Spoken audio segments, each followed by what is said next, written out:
is Jess from Make and Do Crew, and in this very beginner-friendly video tutorial, we're going to learn how to make this basic beanie hat that only takes about an hour to an hour and a half, start to finish. So the yarn we're going to be using for this tutorial is called Lion Brand Woolies Tonal Yarn, and it is a category 5 bulky weight yarn. And the reason that's important is that if you choose to substitute the yarn, you're going to want to look for something with the same weight so that you can achieve the same gauge as we have in this hat today. And the gauge just means the number of stitches per inch in the pattern. So if you use a much lighter yarn or a much heavier yarn, you're going to end up with a much smaller or a much larger hat. So this color we have here is called Slate Blue, and we're going to use 2 skeins of it to make the hat today. I also have the smoke color over here pictured, just so you can see what another color in this yarn looks like. All of this tonal line of yarn has a really nice painterly look, and the reason why this is great for a beginner hat pattern is that it's very hard to see any mistakes in this yarn. So even if this is your first hat, or maybe even your first crochet project, this yarn will work great for what we're making. Now we're also going to use a pom-pom on the top of the hat, and right here I have a faux fur pom-pom from lovecrochet.com, and this is a really cool, stylish, and soft way to top the hat. But if you don't have access to one of these, we can make a pom-pom out of yarn. And you can do that with either a small piece of cardboard or a pom-pom maker. And I'll describe how to use this piece of cardboard to make the pom-pom toward the end of the tutorial. Lastly, we're going to need a size L hook, which is an 8.0 millimeter hook. And you can get all of these supplies that you need for the hat at lovecrochet.com. Now the way that this pattern works is we're going to be working rows like this back and forth to make a big rectangle. And after we finish the rectangle, we're going to seam it together to make it into a loop like this. And then lastly, we'll kind of make a drawstring for the top of the hat to cinch it closed and make a spot for this pom-pom to rest. To get started with our hat, we're going to create a slip knot, which is a loop like this, where I take the top strand of yarn and pull it underneath the bottom to create a loop to put on the hook. So from here, I'm going to grab the working yarn and pull it through the loop that's on the hook. So that's 1 chain like that, and we're just going to continue like that for 37. So we've got 2, 3, 4, this is called a chain, and it's typically the foundation of most crochet projects. So we're going to continue like this until we have 37 of these little things that look exactly like a chain. This is 1, 2, 3, 4, and so on. So I'll meet you back here when we have 37. And now that we have 37 chains, I'm going to keep the hook in my right hand, and the chain is going to go off here to the left. If you're left-handed, your hook's going to be in your left hand, and the chain's going to go off to the right.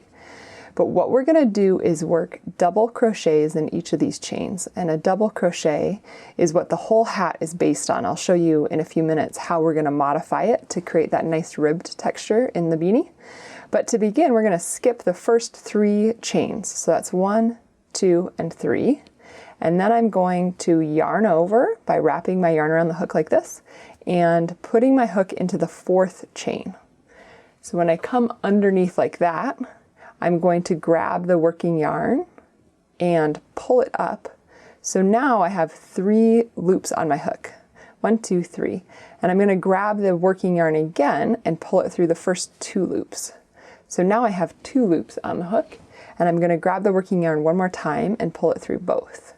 So we just completed a double crochet right here. That's this little pillar going up. And we're going to call this our turning chain. This is the first 3 chains that we skipped. And in this pattern, that's not going to count as a stitch. That's just sort of the ladder that lifts us up to each subsequent row.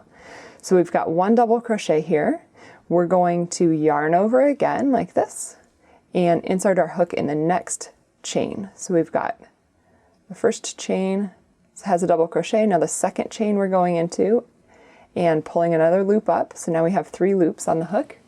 And from here, we're going to yarn over again, pull the yarn through 2 of the loops. So now we're back down to 2, and then we're going to yarn over again and pull it through to create 1 loop on the hook. So now we have 2 double crochets.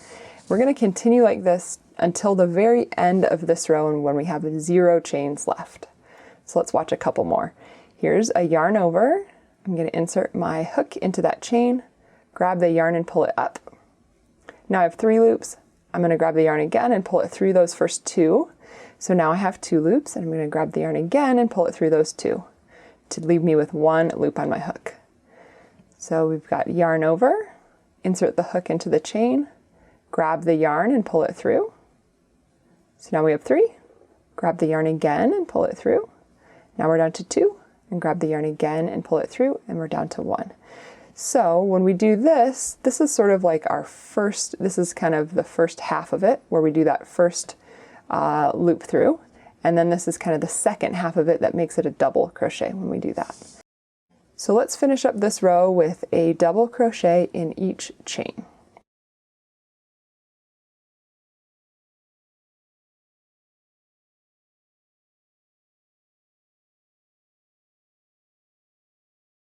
And here we are at that last chain, so that's right here, 1 last hole, so I'm gonna double crochet in that, and that will be the end of row 1.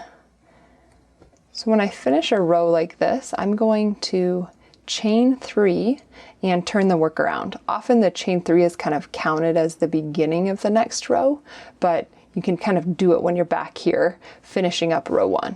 And I like to make those chains fairly tight so that I don't make a big hole when I turn the work. So that's 3 fairly tight chains. And then we're going to turn this around, get everything organized again. And once it's turned around, we're going to do the same thing that we just did, only we're going to work into all the stitches we just created. So again, this is the turning chain. It doesn't really count as a stitch. So we're going to be working into this first V right here, which is the first double crochet of this row. And then we'll work into this one, and then we'll work into this one all the way across.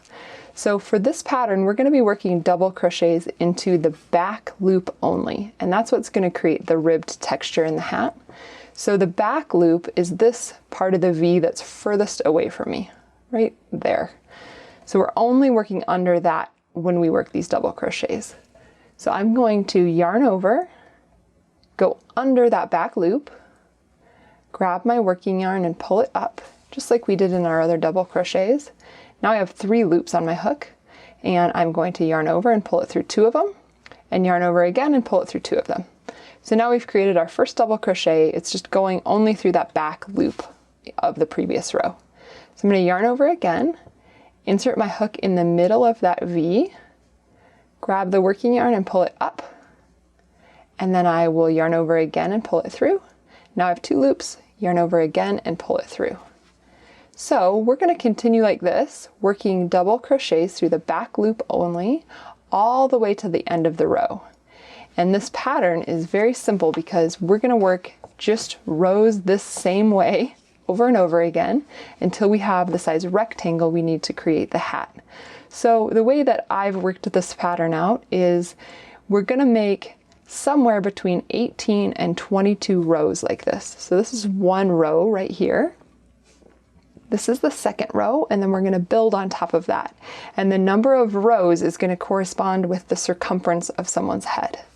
So we're going to work the number of rows for the size hat that you are making, somewhere between 18 and 22 rows, being that you want to end with an even number of rows. So you're going to work 18, 20, or 22.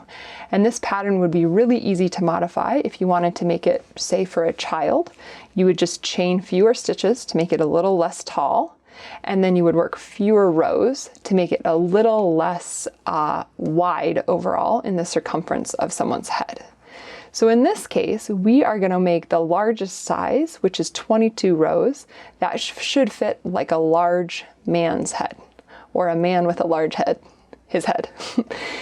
So I'm going to continue like this, where I double crochet in the back loop only all the way to the end of the row, and then I'm going to turn around and do that again over and over again until I have 22 rows like this. So please work the number of rows that's appropriate for the size you're making, and I will meet you right back here. So now that I've made it to the end of the row here, what we have left is 1 V right here. That's the last double crochet, and then we have this turning chain. So like I mentioned before, the turning chain isn't going to count as a stitch in this pattern, so we're not going to work into it. We're just going to leave it there and start working on row 3.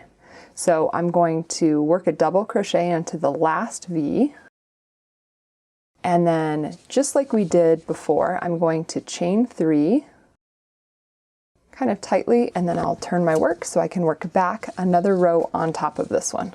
And if you're ever confused, wondering if you lost a stitch or if you maybe worked an extra stitch, you can just count the number of V's you have, and that'll tell you how many stitches you have in that row. So I would count 1, 2, 3, 4. So you should have a total of 34 V's because we had 37 chains to start and we lost 3 to the turning chain. So you should have 34 stitches as we work this rectangle. For row 3, we're going to yarn over here and insert the hook right in that back loop. So it doesn't matter that I've turned my work now, I'm still working into the back loop to work my double crochets. And I'm going to continue just like that for the rest of this row, and then I will repeat the same thing for the number of rows until I have the size hat that I need, depending on the recipient who will be wearing it.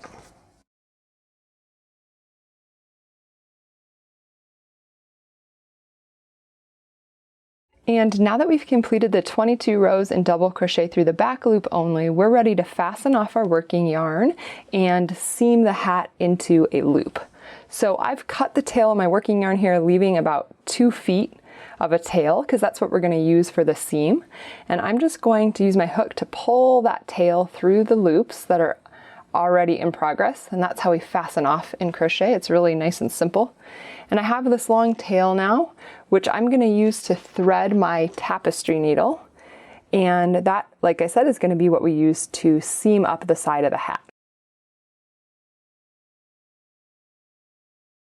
So once I have that threaded, what we're going to need to do is fold this in half, and I've got my tail of that working yarn we finished with toward the bottom here, so that makes this my last row of double crochet, and here is the tail of my foundation chain when we first started out. So when I folded this into a rectangle here, we are going to be working this seam in a way that we're trying to disguise the seam and make it look very similar to these ridges of double crochet through the back loop only.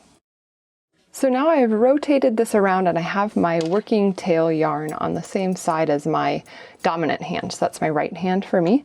And we're going to be working into the innermost loop right here of each double crochet. So that's the one facing away from me, as well as into these foundation chains right here. So that's these loops that are sticking out from this row.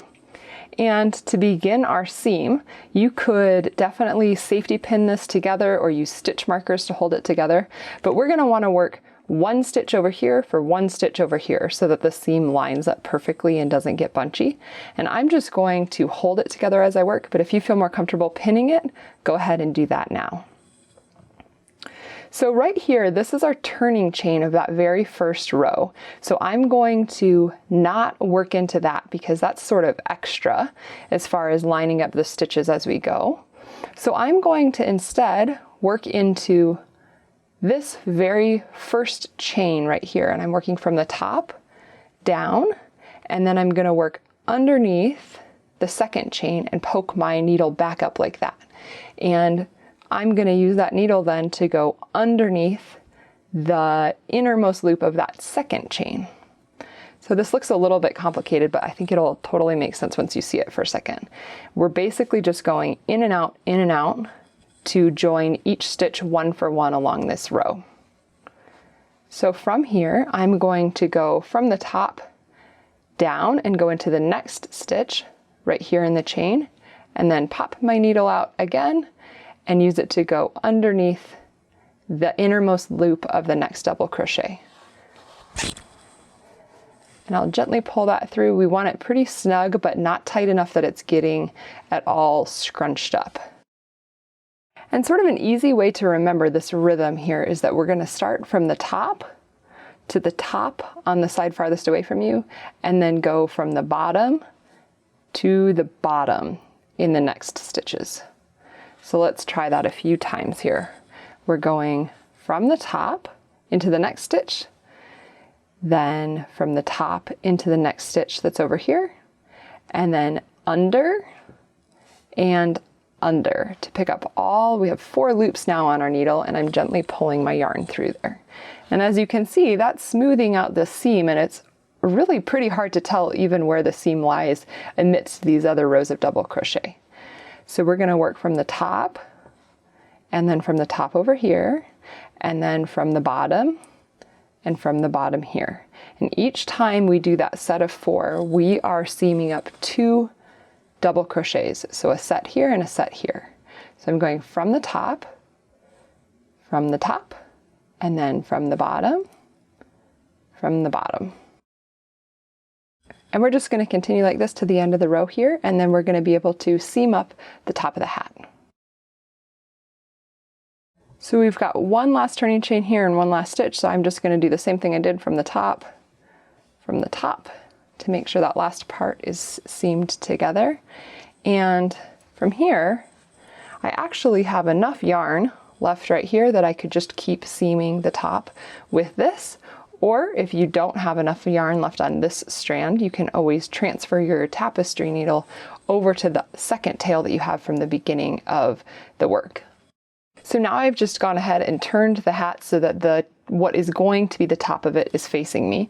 It really doesn't matter which side becomes the top, but I have this yarn connected to my tapestry needle right now, so I'm going to use that for the top seam.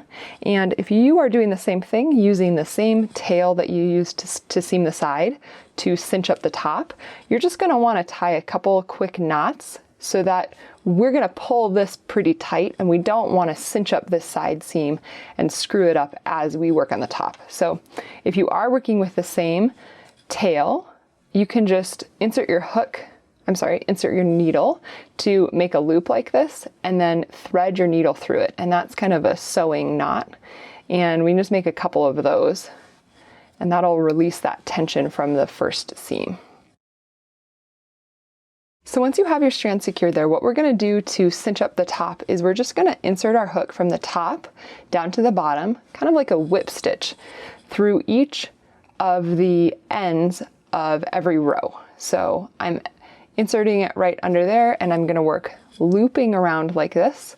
I like to go through maybe 2 strands of yarn. If I go just under one like this, it might get a little stretched out at the top. So I'm working under 2 here, just looping around. And we're going to essentially use this like a drawstring to close up the top of the hat. So I'm just going to continue like this, doing these whip stitches all the way around until I get back to where I started with this working yarn. And now that I've made my way all the way around the hat, I'm just going to lightly cinch this up, pulling on it until the top is pretty much closed. So we have like a little like a drawstring here that's pulling the top to pretty much have no sign that there was a hole there at one point. And from here, I'm just going to use this last little tail to kind of close up any other gaps. So I see like there's still about a space I could kind of insert my finger into. So I'm going to go underneath a few strands and just kind of go back and forth here and pull it tight, just to make sure that if someone was wearing this, they wouldn't have a sunroof in their hat. So once I've finished this, I'm going to keep this tail connected because this is what we can use to attach the pom-pom and finish off the hat. And now that our hat is basically complete, our last step is just to attach a pom-pom to the top. And you kind of have 2 options when you do this. One I'm going to use here is this fur pom-pom that I got from lovecrochet.com, and it comes with this strand of thread attached.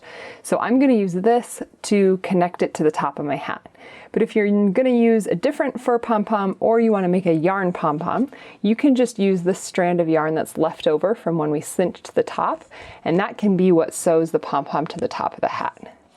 So I'm going to go ahead and thread my tapestry needle with these 2 strings. And then right after we finish sewing this on, I'll just go ahead and show you how to make a yarn pom-pom in case you've never done it before. So from here, I'm just going to work underneath several strands that are right in the center of the crown of the hat here. And I'm going to just work over and under those strands several times because we really want this to be secure, and the last thing we want to happen is to lose a fur pom-pom.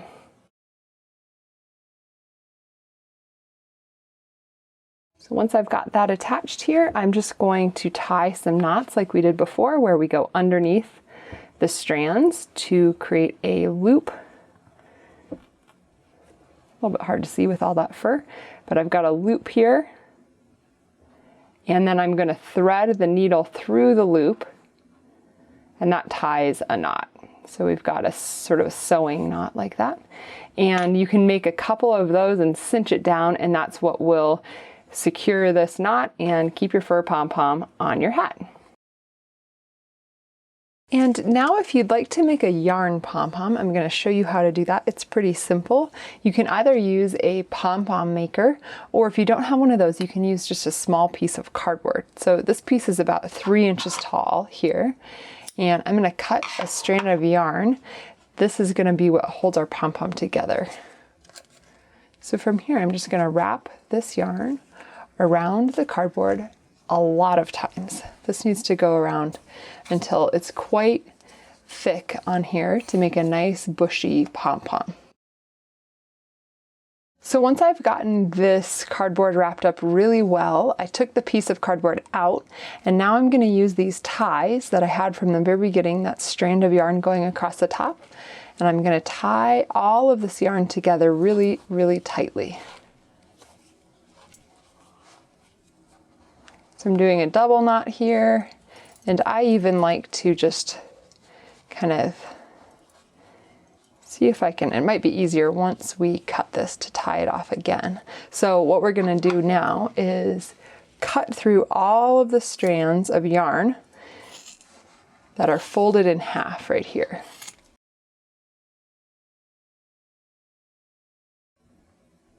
Okay, so if you would like to, you can wrap your original strand of yarn, those ties, around to kind of fasten off and cinch down these pieces that you just cut. But I'm going to go ahead and show you first how we trim this.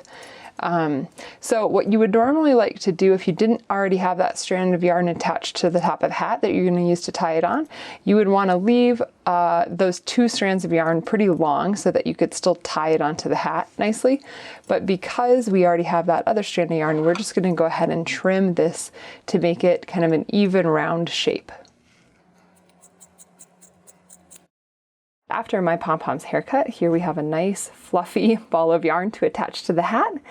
And there's one tip here: if you make a pom-pom and then decide it's not quite fluffy enough for what you want, you can always make a second one the same size and then tie them together for a little denser pom-pom.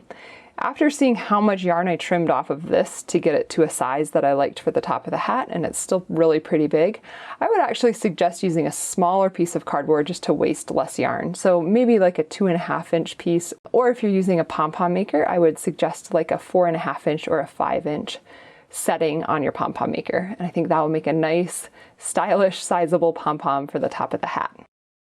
The final step to complete your beanie is simply to fold over this brim like that, and pat yourself on the back for making your own hat.